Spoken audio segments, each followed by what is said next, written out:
চেহারা নয় কারো যদিও দশাসই, যদিও নেই কারো দাঁত বা নখ, তবুও টের পাবে কেষ্টপুর এলে এখানে মশাগুলো কি ভয়ানক।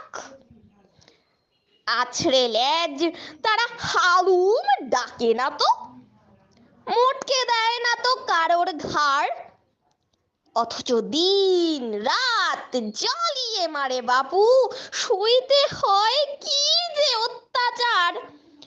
ফুটিয়ে ফুল শুধু রক্ত খায় না তো, জ্বালিয়ে মারে খালি সারাক্ষণ, কানের কাছে এসে করবে পিন পিন যখনই কোনো কাজে লাগাবে মন।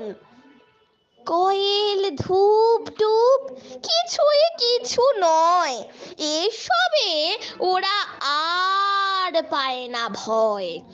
মশারি ভেদ করে দিব্যি ঢুকে যায়, রক্ত খেতে যদি ইচ্ছে হয়। ডেঙ্গি, ম্যালেরিয়া, চিকুনগুনিয়াকে শরীরে বয়ে ওরা ছড়ায় রোগ। ভুক্তভোগী জানে সব, হলে পরে পোয়াতে হয় ঠিক কি দুর্ভোগ। তাহলে বুঝে দেখো কেষ্টপুরবাসী লেখক কবিদের কেমন হাল। প্রাণটি হাতে নিয়ে বসত করে তারা, হামেশা কাটে তাই ছন্দ তাল।